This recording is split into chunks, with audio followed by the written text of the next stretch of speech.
नमस्कार दोस्तों, मैं हूं आपका दोस्त, आपका होस्ट आर के, और आप देख रहे हैं आर के ट्रेडिंग। तारीख है 31 अक्टूबर 2021 और यहां पर आपके सवाल मेरे जवाब का 140वां एपिसोड यानी 140 एपिसोड लेकर आपके सामने हाजिर हूं। कल सैटरडे यानी 30 अक्टूबर 2021 को जितने लोगों ने सवाल भेजे थे रूल के हिसाब से, उन सारे लोगों के सवालों को कलेक्ट करने के बाद अपना जवाब लेकर हाजिर हूँ। देखिए, अगर कुछ लोगों के सवाल मिस हो गए हों, मुझसे छूट गए हों, तो वो मुझे रिमाइंड करा दें वीडियो देखने के बाद, तो मैं उनके आंसर उनके व्हाट्सएप पर डाल दूंगा। ठीक है, अगर आपका सवाल मिस हो गया हो, मैंने मिस कर दिया है, मैंने कलेक्ट नहीं कर पाया किसी कारणवश, तो आप मुझे रिमाइंड करा दें, मैं आपका जवाब आपके व्हाट्सएप पर दे दूंगा। कोई प्रॉब्लम की वाली बात नहीं है। तो चलिए देखते हैं, शुरू करते हैं सवालों का सिलसिला। अगर आप मेरे नए व्यूअर हैं, चैनल को जरूर सब्सक्राइब करें और इस सीरीज़ को पूरा देखें। यहाँ पे कंटिन्यू बहुत सारी ऐसी एजुकेशनल चीज़ें, बातें निकल कर आती है जो जानना बेहद ज़रूरी है। तो चलिए शुरुआत करता हूँ वीडियो का। देखता हूँ सबसे पहला सवाल किन का है।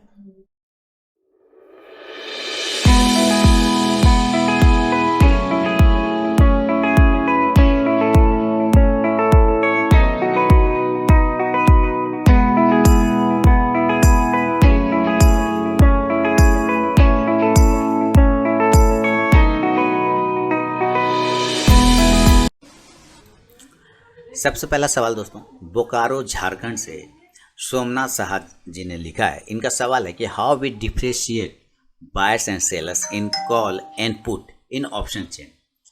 दूसरा सवाल फिर इन्होंने उसी तरह से रिलेटेड लिखा है, ऑप्शन चेन से ऑप्शन बाय करने वालों को क्या हेल्प मिलती है। देखिए, सबसे पहले सोमनाथ जी, मैं आपसे जानना चाहूँगा, क्या आपने कैश पे काम कर लिया पूरा? क्या आपने कैश को कंप्लीट समझ लिया है? अगर आपने समझ लिया तो इसके लिए मैं आपको बधाई देना चाहूँगा। अगर नहीं समझा है कैश पे, अगर आपका कमांड नहीं है, तो पहले आप कमांड करें। लेकिन मैं दूसरे वाले पार्ट पे आऊँगा कि मैं मान के चलता हूँ कि आपको कैश पे कमांड हो चुका है और आप आराम से कैश में ट्रेड कर पा रहे हैं, आपको कहीं कोई प्रॉब्लम नहीं हो रही है। अब बात करते हैं ऑप्शन चेन से। अगर आप मेरा निफ्टी और बैंक निफ्टी वाला वीडियो नहीं देखते हैं तो ज़रूर उसको देखिए।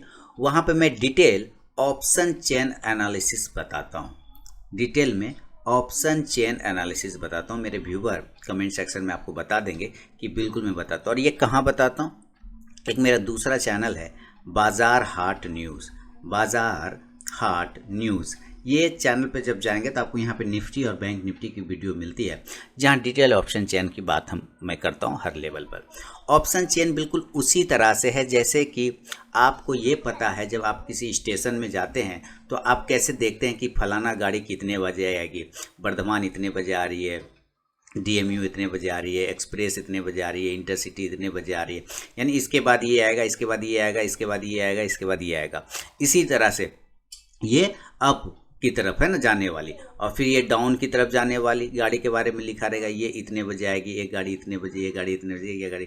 तो इसका मतलब क्या है कि हमें यहाँ से ये पता चल जाता है कि अगर ऑप्शन चेन का इस ट्रेन के बाद ये ट्रेन आने वाला है, इतना टाइम का डिफरेंस पड़ रहा है, तो हमें ऑप्शन चेन से ये पता चल जाता है कि इस लेवल के बाद कौन सा लेवल सपोर्ट एरिया बन सकता है, कौन सा एरिया रेजिस्टेंस बन सकता है। लेकिन ऐसा ज़रूरी नहीं कि अगर वो सपोर्ट एरिया बन गया, जैसे मैं इधर निफ्टी का एग्जांपल दूं, निफ्टी का 18,000 का लेवल नहीं टूटना चाहिए था, क्लियर ना। निफ्टी का 18,000 लेवल का नहीं टूट, क्योंकि ये बहुत मजबूत सपोर्ट था। निफ्टी का 17,950 का भी लेवल नहीं टूटना चाहिए था, ये बहुत सपोर्ट था। लेकिन आपने परसों फ्राइडे और थर्सडे को देखा होगा, इसने दोनों लेवल को ही तोड़ के नीचे चलाया। इसका मतलब वो सपोर्ट तो बनाता है, वो सपोर्ट दिखाता है, ऑप्शन चेन से आपको सपोर्ट और रेजिस्टेंस मिल जाएगा, लेकिन वही रहेगा फाइनल, ऐसा नहीं होगा। क्यों? क्योंकि वो वेरिएबल होता है। ऑप्शन चेन क्या होता है? वेरिएबल होता है। ऑप्शन चेन कौन बनाता है? आप हैं, आप कर सकते हैं। आप बायर हैं या सेलर हैं, ये आप डिसाइड करें। तो जो सेलर हैं वो ऑप्शन चेन को क्रिएट करता है, कॉल को राइट करके या पुट को राइट करके, कॉल को राइट करके या पुट को राइट करके वो चेन को डिसाइड करता है। मान लीजिए अभी आप कॉल में बैठे हुए हैं, आपका थोड़ा देर में दिमाग आ गया तो आप पुट में चले आएंगे, है ना। इसी तरह थोड़ा देर बाद कॉल में चले आएंगे। कहने का मतलब ये वेरिएबल होता है, ये फिक्स नहीं होता है। तो हम एक आइडिया तो लगा सकते हैं कि कहाँ सपोर्ट है और कहाँ रेजिस्टेंस है ऑप्शन चेन से, लेकिन वही एकदम सपोर्ट होगा, नहीं टूटेगा, ऐसा कुछ नहीं होता। हाँ, उसके अकॉर्डिंग डिसीजन लिया जा सकता है, क्योंकि वहाँ पे अगर बायर और सेलर का डिफरेंस अगर बहुत ज़्यादा है, तो एक माने कॉल और पुट का अगर डिफरेंस बहुत ज़्यादा है, तो इसका मतलब वो कहीं ना कहीं सपोर्ट या बन जाता है या रेजिस्टेंस बन जाता है। तो अब उम्मीद है सोमनाथ जी आप समझ गए होंगे। आपको एनालिसिस कर, आपको ऑप्शन चेन को कंटिन्यू आप देखिए, मदद कैसे मिलता है। आपका ये सवाल था, तो सवाल यही है कि आप उससे एक रेजिस्टेंस और सपोर्ट का एक आइडिया लगा सकते हैं कि कहाँ तक वो जा सकता है और कहाँ पर जाकर रुक सकता है। जैसे अगर फ्राइडे का एक और एग्जांपल लेते हैं, मैंने बैंक निफ्टी वाले वीडियो में बताया था कि अगर ये गैप डाउन खुलता है तो ऊपर की साइड में ये 39,000 बैंक निफ्टी जाते जाते 39,800 39,900 से थक जाएगा, फिर ये रेजिस्टेंस लेवल बन जाएगा। तो उसने गैप डाउन खोला और ये इस तरह से ऊपर गया और ठीक 39,800 और 900 के आसपास से उसने रिवर्ट मारा ऐसे नीचे, और 39,600 के नीचे टूटने पर 39,200 तक 300 तक चला गया था, है ना। तो ये कैसे आइडिया लगता है, ये ऑप्शन चेन आप देखेंगे डेली तो आपको एक अच्छा आइडिया आ जाएगा। उम्मीद है अगर आप वीडियो भी देखेंगे ऑप्शन चेन वाला मेरा बाजार हाट न्यूज़ पे, तो वहाँ से भी आपको आइडिया मिल जाएगा। तो चलिए, उम्मीद करता हूँ आपको सवाल का जवाब मिल गया होगा। फीडबैक देना बिल्कुल ना भूलें। अगला सवाल की तरफ बढ़ूंगा। तनवीर आलम जी दिल्ली से लिख रहे हैं कि मेरे पास SBI के 510 की बाइंग है, जोमेटो 143 की बाइंग है, टारगेट और स्टॉप लॉस क्या होगा। बहुत बढ़िया, जोमेटो 143 और SBI 510 पे लिया, ठीक 510 पे लिया है आपने, अच्छी बात है। देखिए SBI 480 के ऊपर जब तक रहेगा ना वो पॉजिटिव रहेगा, उसमें दिक्कत वाली बात नहीं है। 480 के ऊपर ये हमेशा पॉजिटिव रहेगा, इस लाइन के ऊपर वो हमेशा पॉजिटिव है, यानी 470 आ रहा है, सॉरी 480 नहीं 470, इसके ऊपर वो हमेशा पॉजिटिव रहेगा। अब आपने खरीदा है 510, तो ये 526 से 27 तक गया था, तो आप एक स्टॉप लॉस अगर लगाना चाहें और आपका व्यू अगर लंबा है तनवीर जी, तो आप एक स्टॉप लॉस 450 रुपये का भी लगा के रख सकते हैं। नियर का लगाना है तो 480 का लगा के चलें या 475 के आसपास का लगा के चलें। एक बार ये 525 से 30 को दोबारा अगर ब्रेक करेगा तो 550 से 570 तक के टारगेट आपको SBI दिखा सकता है। जोमेटो है आपके पास, तो जोमेटो के लिए सिंपल सी चीज़ है कि करना क्या है कि अभी ये नया लिस्टिंग है। जोमेटो क्या है, नई लिस्टिंग हुई है, इसकी ज़्यादा पुराना है नहीं, और आपने 143 पर बिल्कुल हाई के आसपास में यहाँ पे कहीं खरीदा हुआ है। अब ये इसने एक छोटा सा टेल लाइन बनाया था अपने नज़दीकी टाइम फ्रेम के हिसाब से, उसको तोड़ के नीचे आ गया। अगर ये अपने लो को, प्रीवियस लो को अगर ये मंडे को ब्रेक कर जाता है नीचे, प्रीवियस लो को यानी 130 को, तो फिर ये और कमज़ोर हो जाएगा, 125 तक आ सकता है। लेकिन अगर ये 135 से 36 के ऊपर निकल गया मंडे के दिन, सोमवार के दिन, तो ये फिर पॉजिटिव हो जाएगा, 140 से 50 के टारगेट फिर आपको ऊपर की साइड में दिखाएगा। तो ये है तनवीर आलम जी के सवाल पर मेरा जवाब। आगे बढ़ूँगा और अगला सवाल लेते हैं। अगला सवाल है घनप्रीत सिंह साहब चंडीगढ़ से लिख रहे हैं। इन्होंने लिखा है, hope you are fine and enjoying the life by the grace of. Thank you sir, first of all I would like to thank you for your Diwali portfolio. Okay, मैं बता दूं अपने व्यूवर्स को कि मैंने दिवाली पोर्टफोलियो 2021 से दिवाली पोर्टफोलियो 2022 का अपने चैनल आरके ट्रेडिंग पे डाल दिया है। उम्मीद करता हूँ आप लोग जो लोग वेट कर रहे थे दिवाली पोर्टफोलियो के लिए, या कुछ पैसे रखे हुए आप लोगों ने कि किस स्टॉक्स में पैसा लगाना चाहिए, तो आप लगा सके उस पोर्टफोलियो में आप अपना रिस्क रिवॉर्ड के हिसाब से लगा के रख सकते हैं। अगेन मान लीजिए उस पोर्टफोलियो किसी के पास 10,000 रुपया है, किसी के पास 10,000 है, किसी के पास 20,000 है, किसी के पास 30,000 है, तो सारे स्टॉक्स में क्या करना है कि जितना क्वांटिटी आए, है ना, माने जैसे कि मान लीजिए वहाँ पे जो स्टॉक है, तो किसी को 10 स्टॉक उसमें पसंद आया, तो 10 गुना क्या करेंगे, इसको क्या कर, मान लिया आपके पास 30,000 है, तो 10 गुना क्या करेंगे 3,000, तो पर स्टॉक में 3,000 लगाएंगे। इस तरह से आप कहेंगे आप 30,000 का मेरे लिए अलग से पोर्टफोलियो बना दीजिए। मैंने अपने मैंने अपने चैनल पर कितने पोर्टफोलियो बनाए, और मेरे मोबाइल ऐप के स्टडी मटेरियल में जाएंगे तो वहाँ पर भी पोर्टफोलियो के बहुत सारे PDF रखे हुए मैंने स्टडी मटेरियल में। तो मान लीजिए जिसका पोर्टफोलियो, जिसका पैसा 30,000 है, तो उसमें से 10 स्टॉक उठा के अपना 3,000 करके लगा लिया, सब स्टॉक में 30,000 का हो गया पोर्टफोलियो, बन गया पोर्टफोलियो। सिंपल सा तरीका है, उसके लिए अलग से कुछ करने की ज़रूरत नहीं पड़ती आपको। तो मैंने एक ओवरऑल जानकारी दिया, बाकी आता हूँ घनप्रीत सिंह जी के सवाल पर।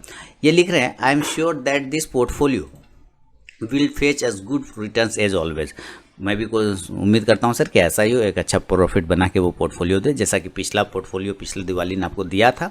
इस दिवाली भी मेरी यही कोशिश है। अब ये इनका सवाल है, in the past I took your intraday trading course and have learn many technical things about charts and all. इन्होंने पीछे कुछ दिनों पहले, साल पहले मेरा इंट्राडे ट्रेडिंग कोर्स किया था और इन्होंने काफ़ी कुछ सीखा, जैसा कि ये लिख रहे हैं कि टेक्निकल थिंग्स के बारे में बहुत कुछ सीखा, चार्ट्स के बारे में सीखा और भी बहुत कुछ सीखा। बेस्ड ऑन योर टीचिंग, आपके सिखाने के अनुसार, and some of my own analysis, और कुछ अपने एनालिसिस के हिसाब से, I bought the following stock. इन्होंने कुछ शेयर खरीदे हैं लास्ट नवंबर 2020 में। HEG हेग को खरीदा है 301 क्वांटिटी 667 रुपया 15 पैसे पे 1 साल के लिए। I can hold up to 6 month, ये 6 महीने और होल्ड कर सकते हैं। You are kindly requested to give your valuable feedback regarding the stop loss, always stable. Thank you sir. तो HEG आपने खरीदा है 301 क्वांटिटी 667 रुपया 15 पैसे के भाव पे। सर आप तो ऑलरेडी बहुत अच्छे प्रॉफिट में, क्या प्रॉब्लम है इसमें?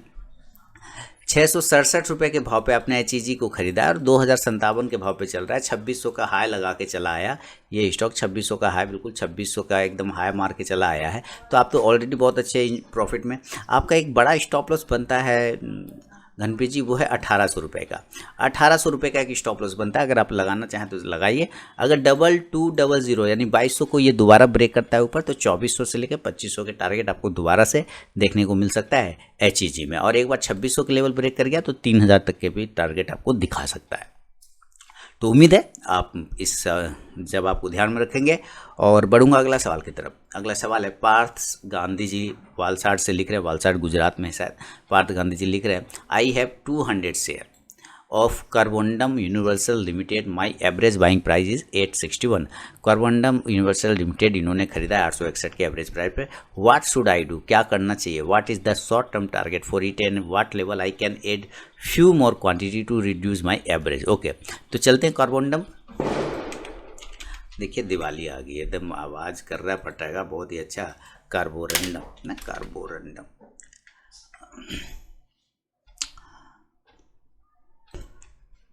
कार्बोरंडम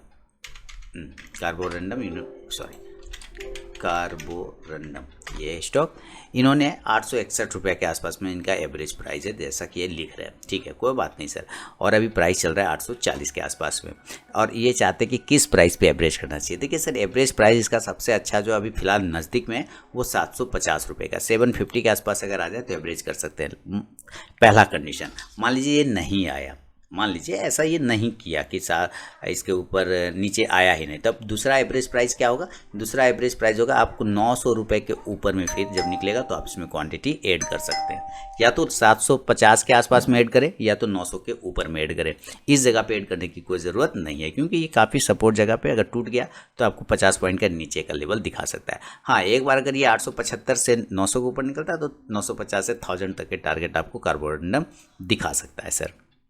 तो पार्थ जी, ये है आपके सवाल पे मेरा अपना जवाब। फीडबैक देना बिल्कुल ना भूलें। आगे बढ़ूंगा अगला सवाल की तरफ। और अगला सवाल सुदीप कुमार राय साहब झारग्राम वेस्ट बंगाल से लिख रहे हैं, और इनका सवाल है, sir in call option buying position in the money situation for any stock on expiry date, may be I am in profit और loss situation, I have to buy the full lot of the stock by paying money of specific strike price of the stock.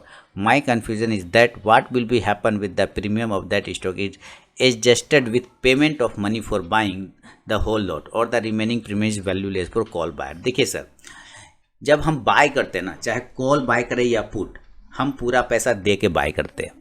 हमेशा याद रखिए, हम चाहे call bye करें कि put buy करें, हम पूरा पैसा दे के बाय करते हैं। हमारा हो गया, मान लीजिए रिलायंस का 250 का लॉट है, ठीक है, और इसका एक 250 का एक क्वांटिटी का 50 रुपये पड़ रहा है। कोई आपने ऑप्शन लिया तो उसका 250 का लॉट है, एक क्वांटिटी का 50 रुपये पड़ रहा है, तो आपको 50 गुना 250 इतना आपको लग जाएगा। आप अगर बाय कर रहे हैं तो आप पूरा पैसा दे के बाय करते हैं, डोंट वेरी। इसलिए आपने वो लॉस, अगर वो जीरो हो जाता है तो वो पैसा आपका खत्म हो गया, भूल गए, क्योंकि पूरा पैसा आप दे चुके हैं ना, ऑलरेडी दे चुके हैं।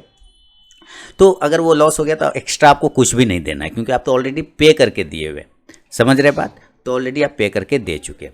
अब मान लीजिए कि कोई ब्रोकर आपको लिवरेज दे रहा है, मार्जिन दे रहा है, और कह रहा है कि ऐसा है कि 50 गुना 250 में लग जाएगा, 25 से 250 इतना पैसा लगता है, ठीक है, इतना पैसा, ठीक है, इतना पैसा अगर लग रहा है, इसमें कुछ ब्रोकरेज जो है 5 गुना मार्जिन देता है, तो आपका जो भी अमाउंट है वो मार्जिन में ऐड होगा और आपको कम पैसा लगेगा। लेकिन जब आपने तो पूरा ये कंपनी ने तो पूरा पैसा लिया ना, आपको बाइंग का तो पूरा पैसा से, भले ही ब्रोकर के पैसे से आपने लिया है। तो इसका मतलब है कि अगर आपको ये लॉस भी हो जाता है तो ब्रोकर को आपको पैसा देना पड़ेगा ना, ब्रोकर को आपको वो पैसा देना पड़ेगा, वो उसमें कहीं कुछ नहीं। ब्रोकर आपका सौदा खुद काट देगा, अगर उसका माइनस में जैसे जाने लगेगा एक ब्रेक इवन पॉइंट से, तो वो आपका सौदा वो खुद काट देगा और अपना पैसा ले लेगा। इसलिए उसके लिए टेंशन नहीं है, एक्स्ट्रा आपको कुछ भी नहीं देना रहता है, एक्स्ट्रा आपको कुछ भी नहीं देना रहता है, ठीक है। आपने पूरा पे करके ही बाय किया, चाहे कॉल बाय करें चाहे पुट बाय करें, उसके लिए कोई दिक्कत नहीं है। अब मैं अगला सवाल की तरफ बढ़ूंगा, और अगला सवाल टोनी गुप्ता जी रांची से लिख रहे हैं कि चंबल फर्टिलाइजर बाय करना है, इसे किस प्राइस पर बाय किया जाए, एज सेलर टारगेट। इस गिरावट में कौन सा स्टॉक बाय किया जाए। मैंने निफ्टी 50 का कोई स्टॉक नहीं बाय किया था, लेकिन अब स्टॉक अवेलेबल है अच्छे रेट पर, तो कौन से स्टॉक ऐसे हैं जो बाय किया जाए, प्लीज़ आप वीडियो के माध्यम से हमें बताएं। रोज़ बताता हूं सर, बस आप ध्यान नहीं देखते, आप सिर्फ इंट्राडे वाला वीडियो देखते हैं, इस वजह से आपको पता नहीं। मैं रोज़ स्टॉक्स बताता हूँ, रोज़ अच्छे और क्वालिटी वाले स्टॉक्स बताता हूँ। मैंने कल भी बताए हैं पोर्टफोलियो वाला वीडियो, कल भी मैंने दीपावली वाला वीडियो बना के दिया है आप लोगों को, आप उस पर भी नज़र गड़ा सकते हैं, और डेली मैं बना के देता भी हूँ। कहीं ना कहीं स्टॉक की बात तो होती है, क्योंकि देखिए हम लोग मार्केट रिलेटेड बात करेंगे तो मार्केट में क्या बात करेंगे, स्टॉक का ही तो बात करेंगे। तो स्टॉक्स तो मैं हमेशा देता हूँ, क्योंकि लोगों का क्रश होता है सिर्फ इंट्राडे वाला, मारधाड़ एक्शन बाइंग सेलिंग, तो लोग ये एजुकेशनल वाला वीडियो नहीं देखते ज़्यादातर, वो छोड़ देते, कहते हैं बात ये बेकार है, एजुकेशनल शिक्षण सीखना क्या यहाँ, समझना क्या मार्केट में, बस बेकार है, सीखने उखना कुछ नहीं, बस बाय करो एकदम बनो, छाप दो पैसा। तो ऐसे लोग ऐसे ही हो जाते हैं कि फिर वो बाद में ज़ीरो बन जाते हैं। तो आपको इंट्राडे वाला वीडियो देखिए, उसके साथ साथ जो स्टॉक्स भी रिकमेंड मैं करता हूँ उस पर भी आप नज़र रखिए, बेहतरीन मिलेगा। देखिए आपको स्टॉक रिकमेंडेशन चाहिए, मैंने दिवाली पोर्टफोलियो दे दिया, आप उस पर नज़र लगा लीजिए, सीधे से वीडियो के माध्यम से ही दिया है। दिवाली पोर्टफोलियो पे आप नज़र लगा के चलिए, उसमें मैंने कुछ 10 से 12 स्टॉक्स आपको बताए हुए, आप उस पर नज़र रख लीजिए। और जो भी होता है अपना क्वांटिटी के हिसाब से, अपना कैपिटल के हिसाब से आप हर स्टॉक्स में कुछ कुछ क्वांटिटी उठा लें। कैसे उठा लें मैंने अभी बताया कैसे। अगर मान लीजिए किसी का 10,000 रुपया है और उसमें 10 स्टॉक आपको पसंद आए, तो उसी हिसाब से भाग लीजिए, है ना, उसी हिसाब से भाग कर लीजिए कि कितना लगेगा। 1000 गुना 10 प्रति शेयर जो है, प्रति स्टॉक 1000 रुपया हमें कोई ऐड करना है, उसके हिसाब से 10,000 लग जाएगा। किसी का 20,000 है तो उसके हिसाब से लगेगा। तो बराबर डिवाइड करके आप उसमें पोर्टफोलियो में बना लीजिए, कोई दिक्कत नहीं। आईटी सेक्टर के कौन से स्टॉक बाय करने चाहिए 5 ईयर के लिए, वाह। एफएमसीजी सेक्टर के भी बता दिए, 5 ईयर, थोड़ा सा कम ईयर का नहीं चलेगा, मतलब अगर मैं 2-2.5 साल के लिए बता दूं तो, या फिर 10 साल के लिए, सिर्फ 5 साल के लिए फिक्स। ये देखिए, दिस इज़ नॉट बैंक, मैं आपको बता दूं ये गलत थिंक है आपका। ये जो बैंकिंग वाला बुद्धि लगा के रखा है ना आपने कि 5 साल में बैंक में एकदम छोड़ देना, नहीं। आपको ये नहीं, मान लीजिए कि आपने खरीदा, आपको पैसा कमाना है कि नहीं कमाना है, तो कहें हाँ भाई पैसा ही कमाना है। तो जब आपको स्टॉक, मान लीजिए आपने 5 साल में सोचा कि ये मुझसे इसे 200 रुपया लेना है, ये अभी 200 रुपये का है, ये स्टॉक मुझे 5 साल में उम्मीद है ये 500 रुपया हो जाएगा सपोज एक ईयर, और इसने 2 ही साल में 500 रुपया हो गया, तो क्या करेंगे आप? कहेंगे नहीं नहीं मार्केट, ये तो गलत बात है, हमको तो 5 साल में 500 रुपया चाहिए।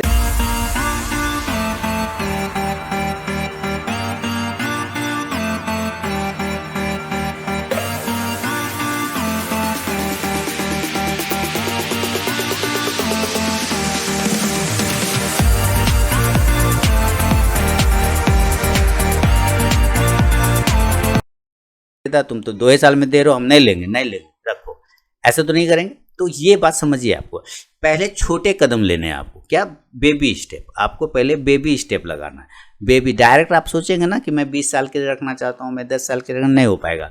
बेबी स्टेप, आप पहले 1 साल के लिए उसको रखिए या 1.5 साल के लिए। अगर 1 से 1.5 साल तक आप इसको होल्ड कर लिए, क्योंकि 1 से 1.5 साल में मार्केट आपको विभिन्न प्रकार के अपने रंग रूप दिखाएगा, कभी एकदम खूनी खेल दिखाएगा, कभी हरियाली दिखाएगा, कभी आपको शांत समुद्र सा दिखाएगा, कभी तूफान से पहले की शांति वाला दिखाएगा। तो वैसे सब सिचुएशन में अगर आपने उस स्टॉक को होल्ड कर लिया 1 से 1.5 साल, तो फिर उसको 1 साल आगे बढ़ा लेंगे, फिर आगे 1 साल अगर होल्ड कर लिया, फिर उसको 1 साल आगे बढ़ा लेंगे, फिर अगर होल्ड कर लिया किसी भी परिस्थिति में, फिर आगे बढ़ा लेंगे। बिल्कुल ऐसे करके चलेंगे। डायरेक्ट सोचेंगे ना कि हम डायरेक्ट हिमालय पे चढ़े, तो नहीं, छोटे छोटे पर्वत पे चढ़ते हुए तब हिमालय पे चढ़ेंगे। बात समझ रहे? छोटे छोटे पर्वत पे चढ़ते हुए तब ना हिमालय पहुंचेंगे, कि डायरेक्ट हिमालय पे पहुंचेंगे, नहीं होगा ना। तो छोटे छोटे साल को रखिए टारगेट कि इतना साल रखेंगे, फिर उसको आगे बढ़ा लेंगे। अगर इतना साल रह गया तो फिर आगे बढ़ा लेंगे। बिल्कुल सही। आईटी में बहुत सारे, देखिए बिरला सॉफ्ट वगैरह बहुत अच्छा स्टॉक्स है, इन्फोसिस बहुत अच्छा स्टॉक्स है ना। आपने देखा माइंडट्री ने एक साल में ज़बरदस्त रिटर्न बना के दिया। तो इन्फोसिस, बिरला सॉफ्ट, माइंडट्री, आपका कोफोर्ज, ये सारे बहुत ही तगड़े स्टॉक है। इधर की अगर आप बात करते हैं तो नज़ारा टेक, ये बहुत अच्छा स्टॉक है। तो ये सारे फंडामेंटली भी अच्छे स्टॉक्स हैं और बिजनेस भी इनका बहुत अच्छा वर्क कर रहा है। दूसरा है FMCG। तो FMCG में से 2-3 सेक्टर ऐसे होते हैं, जैसे कि आप टाटा कंज्यूमर को पकड़ लीजिए, है ना, हिंदुस्तान यूनिलीवर को पकड़ लीजिए। ITC, अगर आप सोचेंगे कि हमें तुरंत से पैसा बना कर देने, दिस इज़ फिक्स डिपॉजिट, ये एक फिक्स डिपॉजिट जैसा है। ITC को लंबे समय के लिए रखिए, 5 से 10 साल के लिए रखिए, जैसा भी आपने सोचा, तो बस वैसे ITC समझ लीजिए। तो ITC उसी तरह का स्टॉक है। उम्मीद है सवाल का जवाब आपको मिल गया। चौथा सवाल बहुत ही इंटरेस्टिंग है, मोनोपोली बिजनेस क्या होता है वो बता दीजिए। बहुत बढ़िया, मोनोपोली बिजनेस। देखिए सर, मोनोपोली बिजनेस क्या होता है, बहुत ही अच्छा चीज़ है, सिंपल सा चीज़ है। ऐसे बार बार वर्ड तो हम लोग बहुत सारे इंग्लिश का यूज़ करते हैं, पर एक्चुअली उसका मीनिंग नहीं समझते। मोनोपोली मतलब होता क्या है? मोनोपोली का मतलब होता है एकाधिकार। क्या होता है? मोनोपोली का मतलब क्या होता है? एकाधिकार, माने किसी चीज़ पर पूरी तरीके से कब्जा, एकाधिकार, उसको कहते हैं मोनोपोली। यानी अगर आप कहीं पे चाय बेच रहे हैं, ठीक है, तो उस पूरे एरिया में आपके अलावा और कोई चाय बेच ही नहीं सकता, आपका एकाधिकार है उस पर। बात समझ रहे हैं? उसको कहते हैं मोनोपोली। अब आप कस्टमर आएगा तो जो रेट आप बोलेंगे वही रेट पे उसको लेना पड़ेगा, उसको कहते हैं मोनोपोली के। नहीं तो भाई जाओ दूसरी जगह चाय पियो, तो कहाँ जाके चाय पिएगा? कि अकेला तो आप ही का दुकान है ना वहाँ पे, दूसरा तो कोई है ही नहीं। इसी तरह मान लीजिए आपने कपड़े का दुकान खोला, क्लोथ का दुकान खोला, उस पूरे एरिया में कहीं कोई कपड़े का दुकान है ही नहीं 10 किलोमीटर से 20 किलोमीटर, तो आपका वहाँ पे एकाधिकार है। अब लोग 10 किलोमीटर चल करके कपड़ा लेने तो नहीं जाएगा कम से कम, क्या कि उसमें से 200 रुपये का तो तेल ही चला जाएगा उसका, बात समझिए, या 500 रुपये का भाड़ा ही लग जाएगा। 2 आदमी भी गया रिक्शा करके, ऑटो करके, तो उसमें भाड़ा लग जाएगा ज़्यादा। तो उससे अच्छा क्या कहेंगे, चलो बगल वाले से ले लेते हैं। तो वहाँ पे आपका क्या है? एकाधिकार। आप जो भी रेट बोलेंगे, थोड़ा बढ़ा हुआ भी रेट बोलेंगे, तो उसको मजबूरी है लेना, क्योंकि वो सोचेगा कौन उतना दूर बाजार जाएगा 10-15 किलोमीटर, चलो इसी से ले लेते। उसको कहते हैं मोनोपोली, यानी उस संपूर्ण चीज पर एक छत्र राज करना, एकाधिकार, उसको कहते हैं मोनोपोली। रेट फिर आप डिसाइड करते हैं, आपके हिसाब से रेट ऊपर चलता है नीचे आता है, बात समझ रहे हैं ना? तो इसको कहते हैं मोनोपोली बिजनेस, जिसमें एकाधिकार हो आपका, दूसरा कोई टक्कर का उसमें ना हो। जैसे कि एक एग्जांपल अगर मैं स्टॉक मार्केट में ले लूँ, तो हमारे पास क्या है? जेनटेक। देखिए जेनटेक हमारा 60-70 रुपये का स्टॉक था जेनटेक, अभी 200-250 हो गया। क्यों? क्योंकि ये ड्रोन बनाती है। ये क्या बनाती है? ड्रोन। और ड्रोन इंडिया में सिर्फ यही बनाती है, ड्रोन इंडिया में सिर्फ यही बनाती है, दूसरी कोई नहीं बनाती। तो इसका रेट क्या हो गया? तब जब ये हमारे आर्मी ने ऑर्डर दिया, एयरफोर्स ने ऑर्डर दिया, सेना ने ऑर्डर दिया ड्रोन बनाने का, तो किसको देगा? तो दिया जेनटेक को दिया, कोई दूसरा है ही नहीं। तो जेनटेक का शेयर 60 रुपये से कहाँ चला गया? 250 चला गया तुरंत, क्योंकि उसका एकाधिकार है उस क्षेत्र में। बात समझ गए आप? उम्मीद है अच्छे से समझ ही गए होंगे। फीडबैक जरूर दें, तभी मुझे पता चलेगा, क्योंकि फीडबैक तो देते नहीं है, तो देने के कष्ट करें तभी तो मुझे पता चलेगा कि हाँ भाई आपको समझ में आया कि नहीं आया। अब 5वां सवाल है, HDFC लाइफ बाय करना है लॉन्ग टर्म के लिए, इसे किस प्राइस पर बाय किया जाए? ठीक है सर, अगर लॉन्ग टर्म पर करना है ना, तो 5 रुपया ऊपर मिले कि 5 रुपया नीचे मिले कोई फर्क नहीं पड़ता। अगेन लॉन्ग टर्म करना है तो 5 रुपया ऊपर मिले कि 5 रुपया नीचे मिले कोई फर्क नहीं पड़ता, क्योंकि व्यू तो लंबा है ना, वो चला ही जाएगा, फिर धीरे धीरे टाइम लगेगा, चला जाएगा, इसलिए क्या फर्क पड़ता है? करेंट भाव भी सही है, कहीं कोई दिक्कत नहीं है। क्योंकि मैंने रिलायंस को 320 रुपये पे छोड़ दिया, ये सोच के, रिलायंस को मैंने 320 रुपये पे ये सोच के छोड़ दिया था जब वो 320 था कि महंगा है। आज रिलायंस 2500 का है। अब ये महंगा उस वक्त था कि ये महंगा है? बताइए जरा सोचिए, कौन महंगा है? तो ये अभी महंगा लगा। तो आपको अगर लॉन्ग टर्म व्यू रखना है तो 5 रुपया ऊपर मिले कि 5 रुपया नीचे मिले कोई फर्क नहीं पड़ता, आप ले सकते हैं। इस टाइम मार्केट करेक्शन कर रहा है। अच्छा, छठा क्वेश्चन, KRBL को भी बाय करना है, किस प्राइस पर किया जाए? SL target. अब इसका व्यू क्या है आपका? लॉन्ग टर्म है कि शॉर्ट टर्म है कि इंट्राडे है? I don't know. आप अगर मुझे अपना व्यू बता देंगे तो मैं उस हिसाब से आपको बता सकता हूँ। तो थोड़ा सा अगर अपना सवाल को और भी क्लियर करें। देखिए मुझे एक्चुअली ना, मुझे चाहिए साफ़ सुथरा एकदम, मतलब जब तक आप क्लियर नहीं बोलेंगे ना, मैं आपको बता ही नहीं पाऊंगा। अभी देखिए 283 से 84, तो करेंट भाव भी बहुत अच्छा है। करेंट भाव पे भी हमें रिवर्सल मिल सकते हैं, जिस तरह के इसने पैटर्न बना रखे हैं, और यहाँ से एक रिवर्सल बन सकता है। अगर ये नीचे गिर गया 240 के आसपास, तो वो बढ़िया प्राइस हो जाएगा, वहाँ पे भी बाय कर सकते हैं। नहीं गिरा नीचे तो आप 300 के ऊपर बाय कर लीजिए, कहीं को प्रॉब्लम वाली बात नहीं। बात समझ रहे? तो ये सारे प्राइस हैं जहाँ पर आप इसमें बाइंग की अपॉर्चुनिटी ढूंढ सकते हैं। इस टाइम मार्केट करेक्शन कर रहा है क्या? इस समय CE पीई लेना हो तो कौन सा सीई पीई ले, क्यों लेना है सीई और पीई, इसके पीछे का क्या कारण है? करेक्शन कर रहा है इसलिए, ऊपर जा रहा हो तब क्या करेंगे? छोड़ दीजिए। अगर नहीं समझ में आएगा सीई पीई सर तो मत लीजिए, इसमें दिमाग लगाने का ही नहीं है। पहले कैश को होल्ड कर लीजिए, कैश पर कमांड कर लीजिए। कहाँ भागा जा रहा है मार्केट, फिर ऑप्शन भी कर लेंगे, क्या दिक्कत है? पहले आप कैश पे कमांड कर लीजिए। और याद रखिए, अगर आपका सौदा लंबा टाइम के लिए है, बात समझिए, अगर आपका सौदा लंबा टाइम के लिए बना रखा है, आपने ट्रेड लंबे समय के लिए रखा है और आपको मार्केट लग रहा है कि बहुत ऊपर चला गया, तब एक बहुत नीचे का एक पुट लेके बैठ जाना चाहिए। और ये पुट क्या होता है? ये एक तरह का इंश्योरेंस होता है। क्या होता है? एक तरह का हम लोग इसको इंश्योरेंस समझते हैं कि मान लीजिए अभी मार्केट बहुत ऊपर है, ठीक है, मार्केट बहुत ऊपर है और ये सडनली अगर गिरा तो बहुत नीचे का अगर आप पुट लेके बैठेंगे तो ये पुट फिर ऊपर चला जाएगा। इसका मतलब आपका जो इधर गिरावट में लॉस हुआ है ये पुट आपको मैनेज कर देगा। जैसे मैं एग्जाम्पल देता हूँ, IRCTC 6400 तक का हो गया, तो IRCTC का पुट मेरे पास नीचे 5000 का है मान लीजिए, ठीक है। IRCTC का पुट मेरे पास कितने का था? 5000 का। तो उस दिन IRCTC यहाँ से गिरा, ठीक है, और यहाँ से पुट ऊपर चला गया, तो इसने मुझे जो मेरा करेंट भाव से 2000 लॉस दिया, 2000 का लॉस दिया, क्योंकि ये कहाँ आ गया? ये 4400 पे आ गया, 2000 का लॉस दिया। लेकिन ये पुट जो है 3 रुपया से 600 रुपया हो गया। कितना हो गया? 6। तो यहाँ पे मुझे, अगर मैंने 1 लॉट ले रखा है तो मुझे 1.5 लाख का प्रॉफिट हुआ। 1 लॉट ले रखा है तो 1.5 लाख का प्रॉफिट हुआ। और यहाँ पे मुझे कितने का लॉस हुआ? तो यहाँ पे मुझे बहुत कम लॉस हुआ, क्योंकि ये जो लॉस हुआ यहाँ हमारा पुट ने कवर कर दिया उसको। तो अगर आपको ऐसा लगे कि मार्केट बहुत ऊपर चला गया और आपका पैसा पोर्टफोलियो है उसमें लॉस हो सकता है मार्केट गिरने पे, तो नीचे का पुट खरीद के रख लीजिए, तो वो कवर कर देगा। उसका इंश्योरेंस होता है एक तरह का। समझ में आ गया होगा। एक और रह गया था सवाल इनका, देखिए लिख रहे ओरिएंट पेपर लिया है 35 पर, इसका एसएल क्या होगा? ओके, चलिए, ओरिएंट पेपर, बहुत अच्छी बात है, आपने ओरिएंट लिया है, पेपर लिया है, ओरिएंट पेपर लेने के पीछे का रीज़न हमेशा क्लियर रखिए तो विज़न भी क्लियर रहेगा।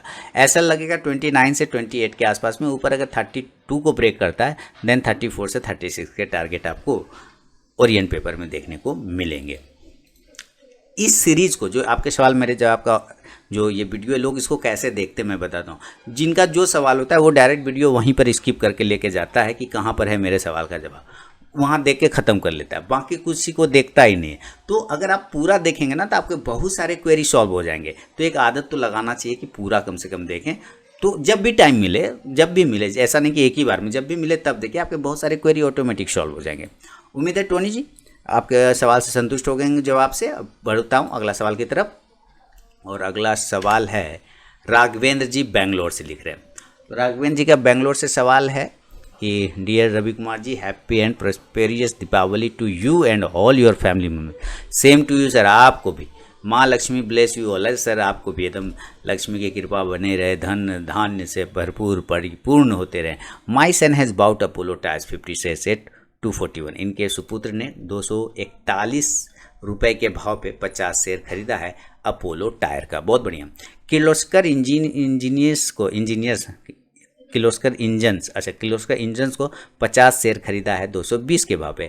Now both are on down side. कोई बात नहीं सर, कोई बात नहीं, नीचे आ गया तो कोई दिक्कत नहीं। वेदर ही होल्ड और exit, he has purchase for a short term period of 1 month till 30 नवंबर तक के लिए खरीदा है शॉर्ट टर्म के लिए। तो चलते हैं, चार्ट देख लेते हैं एक बार। अपोलो टायर 241 पर, और यहाँ पे आपके सामने मैं चार्ट लगा देता हूँ। 241 के भाव पे खरीदा और 212 हो चुका है। देखिए अपोलो से 241 एकदम आपने टॉप पे खरीदा है, यानी लगता है टॉप आप ही लोगों ने बनाया यहाँ पे टॉप। तो अभी देखिए अब आप बने रहे, फिलहाल इसमें भी आप बने रहें। ऐसे भी आपके पास 1 मंथ का टाइम है, तो आप बने रहें इसमें तब तक आप मत एग्जिट होइएगा जब तक ये 200 के नीचे नहीं आता है। 205 या 200 के नीचे अगर ये नहीं आता तो आपको एग्जिट नहीं होना है, आपको ये रिवर्ट करके प्रॉफिट बना के देगा। लेकिन अगर 200 के नीचे आ गया राघवेंद्र जी, तो बिल्कुल फिर रुकना भी नहीं है, भाग जाना है। कोई फ़र्क उसमें फिर आपको नहीं पड़ेगा, क्योंकि वहाँ पर ऑलरेडी उसके बाद वो और नीचे जा सकता है। तो ये है अपोलो टायर। आगे है अपोलो टायर के बाद आपके पास किर्लोस्कर इंजन। तो चलते हैं किर्लोस्कर इंजन की तरफ और इसको देख लेते हैं क्या हिसाब किताब चल रहा है। किर्लोस्कर इंजन ना, किर्लोस्कर ऑयल इंजन, ये लिया होगा आपने, बिल्कुल। देखिए 201 रुपये के भाव पे आपने लिया किर्लोस्कर इंजन, ठीक है, कोई दिक्कत नहीं। और आपने लिया था किस भाव पे ये देख लेते हैं।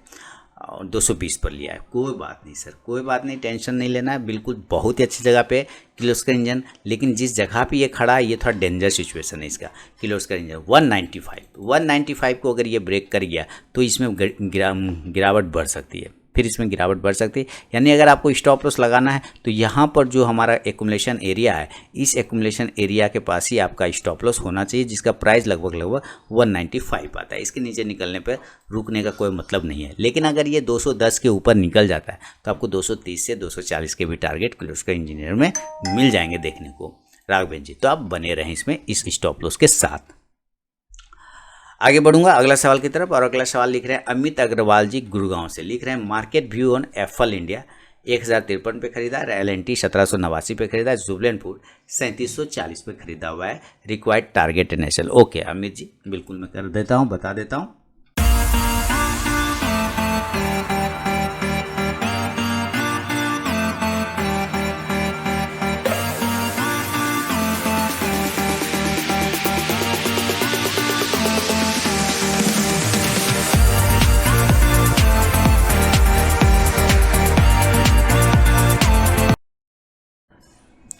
तो चलते हैं चार्ट पे, अमित जी के स्टॉक्स को देख लेते हैं। एफएल इंडिया 1053 सर, 1053 पे आपने लिया, एलएनटी 1789 लिया, जुबलेंट, कोई दिक्कत नहीं। एफएल स्टॉक बहुत अच्छा है। पहले एलएनटी देख लेते हैं।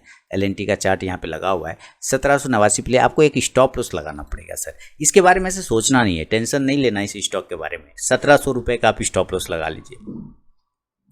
जब तक ये 1700 के नीचे नहीं आएगा ये खराब नहीं होगा। 1700 के नीचे आने पर ही ये इसमें खराबी, इसका वीकनेस बढ़ेगा, अदरवाइज इसमें कोई भी वीकनेस फिलहाल नहीं है।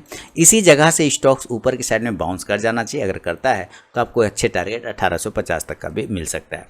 एफएल की बात है तो आपने एफएल इंडिया लिया हुआ है 1050 के, ये सॉरी 1000 कितने के भाव पे लिया, 53 के भाव पे, और स्टॉक्स कहीं ना कहीं उसी के आसपास में 50 के आसपास। तो ज़्यादा कभी इसमें परेशानी नहीं, और स्टॉक बेहतरीन है, कहीं कोई टेंशन वाले स्टॉक्स में बात नहीं है। हाँ 1000 का स्टॉप लॉस आप लेकिन लगा लीजिए। 1000 का 1000 का स्टॉप लॉस लगे, उसके नीचे गिरने पे ये 950 से लेकर 900 तक आ सकता है। लेकिन अगर ये ऊपर 1075 के ऊपर निकल गया तो फिर ये आपको 1100 1150 लेकर 1200 तक के टारगेट भी एफएल इंडिया दिखा सकता है।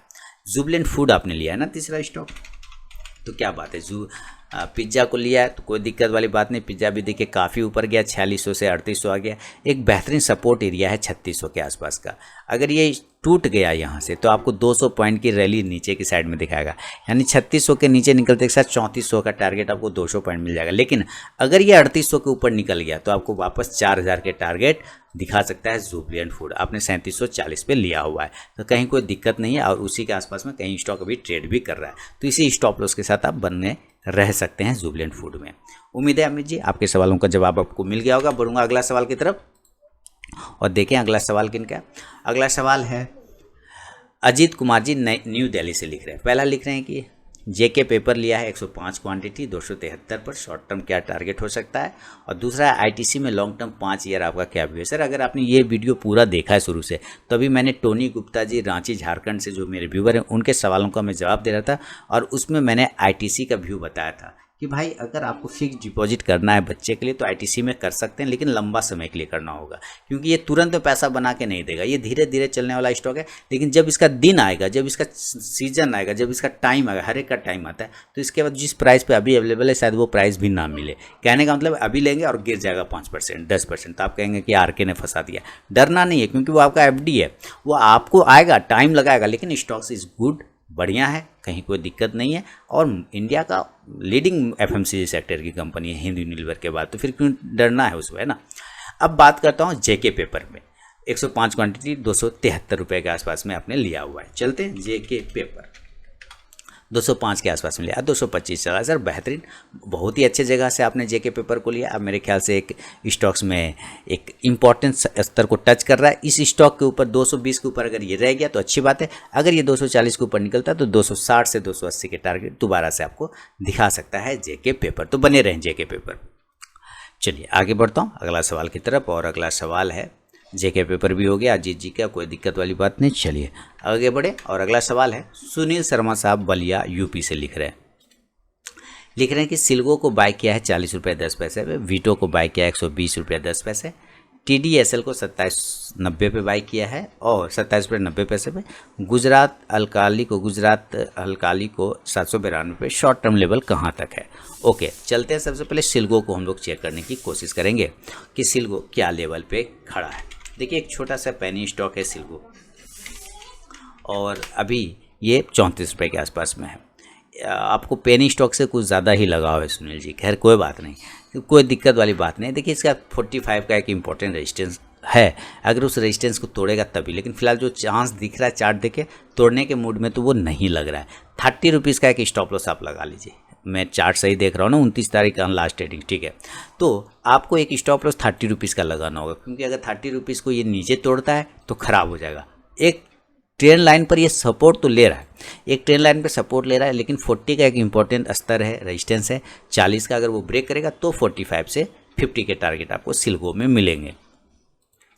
अगला है आपका वीटो स्विच गियर। तो वीटो को आपने 120 रुपये 10 पैसे पे आपने लिया है। तो चलते हैं वीटो स्विच गियर के पास और देखते हैं क्या सिचुएशन बन रहा है वीटो स्विच गियर। देखिए, वीटो स्विच गियर आपने लिया 120 रुपये के आसपास में, 112 चल रहा है, तो कोई दिक्कत नहीं है। ये स्टॉक्स को थोड़ा लंबा टाइम के लिए आप रखिए और स्टॉक्स आपको मूवमेंट बना के भी दे सकता है। एक अच्छे जगह पे स्टॉक्स है। हालांकि ये ब्रेक हो गया, अगर ये लेवल 109 से 107 108 अगर ये नीचे ब्रेक कर गया तो 100 तक के टारगेट आपको सेल साइड में दिखाएगा। और ऊपर के लिए कम से कम ऊपर के लिए इसको ब्रेक करना होगा। एक आप ही का जो प्राइस है, जो आपने रेजिस्टेंस बना लिया खुद से 120 रुपये का, उस प्राइस को वीटो स्विच गियर को तोड़ना पड़ेगा। अगर ये तोड़ देता है तो आपको एक अच्छे मूवमेंट देखने को मिलेंगे। 130 से 40 के टारगेट बन सकता है वीटो स्विच गियर में, तो नज़र ज़रूर रखें। आगे वीटो स्विच गियर के बाद जो आपने स्टॉक्स लिया हुआ है उस स्टॉक्स का नाम है TDSL। तो चलते हैं हम लोग TDSL की तरफ। TDSL और ये आ गया। देखिए, आपने लिया है TDSL को 27 रुपये 90 पैसे पर। अभी ये 25 रुपये के आसपास चल रहा है। स्टॉप लॉस 24 रुपये का लगा लीजिए। 23 रुपये 50 पैसे का भी लगा सकते हैं, कोई दिक्कत नहीं। 23 रुपये 50 पैसे 24 रुपये का एक महत्वपूर्ण लेवल है। अगर उसको ब्रेक कर गया तो स्टॉक खराब हो जाएगा। ऊपर अगर ये 27 से 28 को ब्रेक कर गया तो ये मजबूत हो जाएगा TDSL, फिर 32 के भी टारगेट देखने को मिल सकते हैं। इसके अलावा गुजरात अल्काली आपने 792 पे लिया है। तो चलते हैं हम लोग गुज अल्काली पे। ये देखिए, आ गया 792 पे आपने लिया हुआ है और ये चल रहा है 750। ठीक है, कोई दिक्कत वाली बात नहीं, आपने तो ठीक ही लिया था, स्टॉक ख़राब नहीं है। 650 का एक छोटा सा स्टॉप लॉस है सामने से, लेकिन 100 पॉइंट का ये आपको रिस्क बना रहा है। 100 पॉइंट के यहाँ से लेवल नीचे की साइड में। इसके ऊपर ये 800 का एक रेजिस्टेंस है। 800 के ऊपर जाने के बाद ये मजबूत होगा। फिलहाल अभी इसमें आप कुछ ना करें। एक स्टॉप लॉस का 700 से 650 का स्टॉप लॉस लगा के होल्ड करें। आगे बढ़ता हूँ। शॉर्ट टर्म लेवल आपको मैंने सुनील जी का बता दिया है। अब चलते हैं अगला सवाल। सुनील जैन जी मुंबई से लिख रहे हैं और ये इनका क्या सवाल है वो चेक कर लेते हैं। ये लिख रहे हैं, सर मैं जब भी USD/INR का फ्यूचर बाय करता हूँ, डिलीवरी लेकर जाता हूँ, तो जो बाइंग प्राइस पे लिया है वो हर दिन अलग अलग शो करता है। जैसे फ्यूचर आज बाय किया है 75 रुपये 60 पैसे पर, एंड कल मार्केट ओपन होने के बाद उसका जो ओपनिंग प्राइस है वो बाइंग प्राइस शो करता है, जिसके कारण उस दिन डिलीवरी लेने के बाद अलग अलग बाइंग प्राइस दिल्ली आता है। नहीं, आप गलत जगह देख रहे सर। मैं समझ गया, आज गलत जगह आप देख रहे हैं एक्चुअली अगर आप उसको अपना उसमें देखेंगे ना, बैक ऑफिस में, तो आपको सही रेट दिखाएगा, उसमें कोई दिक्कत नहीं। आपने ये अगर लिख देते ना कि ब्रोकर कौन सा है, तो मैं थोड़ा सा आपको ज़्यादा अच्छे से बता पाता कि किस ब्रोकर के पास आपने डिलीवरी रखा है, तो मैं आपको ज़्यादा अच्छे से बता पाता। और इसका सबसे सिंपल समाधान है कि अगर कुछ समझ में ना आए तो आप डायरेक्ट कॉल टू ब्रोकर, है ना, आप अपने ब्रोकर को फ़ोन करिए और उसको ये बात बताइए कि भाई ऐसा क्यों होता है मेरे साथ, है ना, तो वो आपको बता देगा ओरिजिनल की बात क्या है। क्योंकि आपने किस ब्रोकर के साथ लिया, उसका कहाँ पे क्या टर्मिनल है, किस तरह का है, वो मुझे आइडिया नहीं है। आपने ब्रोकर अगर बताते तो मैं बता सकता कुछ कि कहाँ पे आपको देखना है, जो आइडिया मिल जाएगा। लेकिन नहीं समझ में आया तो मंडे को आप सीधे ब्रोकर को फ़ोन करिए और लाइव फ़ोन करिएगा। लाइव मतलब जो आपके साथ हो रहा है वो अगर उस दिन भी हो रहा है साथ में, तभी आप फ़ोन करिएगा, तो वो आपको ज़्यादा बेहतर तरीके से बता पाएगा। और फिलहाल आप ऐसा नहीं है कि ऐसा नहीं होना चाहिए, बिल्कुल ये अगर ऐसा हो रहा है तो ये गलत है, लेकिन ऐसा होना नहीं चाहिए, क्योंकि अभी तक तो हम लोग के साथ ऐसा नहीं हुआ कभी कि जो प्राइस लेता हूँ वही प्राइस दिखाना चाहिए, अलग अलग दिन अलग अलग प्राइस क्यों दिखाएगा अगर हम ऐसा करते हैं तो आप एक बार अपने ब्रोकर को सुनील जी ज़रूर फ़ोन कर लीजिए। उम्मीद है आपका समस्या का समाधान हो जाएगा। अब बढ़ता हूँ अगला सवाल की तरफ, और अगला सवाल है नीरज सिंह साहब का। ये लिख रहे हैं कि सर नमस्कार, समय सीमा का उल्लंघन करने के लिए माफ़ी चाहता हूँ सर, यदि पॉसिबल हो तो मेरे क्वेश्चन को भी शामिल कर लीजिएगा। यदि बैंक निफ्टी एक्सपायरी के दिन कॉल पुट और बोथ बाय किया हो, यानी हेज कर लिया, कॉल और पुट दोनों ले लिया तो हेज हो गया, तो बट उसको 3:30 PM तक सेल नहीं किया जाए तो क्या वो ऑटो सेल हो जाएगा? जी, और ये वो 3:15 में अगर आपने मार्जिन सेलेक्ट कर लिया, ध्यान से सुनिएगा, अगर आपने मार्जिन ऑप्शन सेलेक्ट कर लिया है अपने ट्रेडिंग टर्मिनल पे तो वो आपको कट करना पड़ेगा, ब्रोकर कट नहीं करेगा। बात समझ गए? अगर आपने ट्रेड लेते वक्त वहाँ पे ऑप्शन आता है इंट्राडे, CNC, मार्जिन, इस तरह से, है ना, आपने देखा होगा मार्जिन या AMO ऐसे सेलेक्ट कर, तो अगर आपने मार्जिन सेलेक्ट कर रखा है तो वो आपको खुद कट करना पड़ेगा। हाँ, इंट्राडे अगर सेलेक्ट करके लेते हैं तो ब्रोकर कट कर देगा, उसके लिए कोई दिक्कत वाली बात नहीं है। तो यहाँ तक आप समझ गए। तो अब क्या लिख रहे हैं, क्या इसके लिए कोई पेनाल्टी लगती है? नहीं नहीं, अगर वो ब्रोकर ने कट कर दिया 3:30 3:15 बजे कट हो जाएगा। अगर आपने इंट्राडे में लिया, मार्जिन में अगर सेलेक्ट किया और आपने कट नहीं किया है तो वो सेटलमेंट में चला जाएगा। तो जब वो सेटलमेंट हो जाएगा, क्योंकि वो अंत में पैसा कितना हो जाएगा, उसका वैल्यू पता है, उसका पैसा वैल्यू हो जाएगा 0.05 पैसा, यानी कि वो ज़ीरो हो गया, तो आपका वो सारा प्रीमियम माइनस हो गया। कोई पेनाल्टी वगैरह नहीं लगता है इसमें, ऐसा कुछ भी नहीं कि आपको पेनाल्टी लग जाएगा। उम्मीद है आपको आपके सवाल का जवाब मिल गया होगा।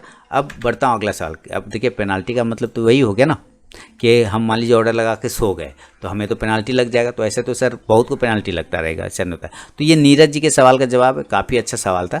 अब सवालों का सिलसिला दोस्तों, ये अंतिम सवाल था। उम्मीद है आपके सवाल मेरे जाओगे। 140वां एपिसोड आपको पसंद आया होगा, कमेंट करके मुझे बताएं। और अगर अभी तक मोबाइल ऐप को डाउनलोड नहीं किया तो ज़रूर डाउनलोड करें। लाइव मार्केट में कॉल प्राप्त करने के साथ साथ study material, chart related news पाने के लिए, मार्केट रिलेटेड न्यूज़ पाने के लिए। तो मिलूंगा आप नेक्स्ट वीडियो में, तब तक के लिए बहुत बहुत धन्यवाद।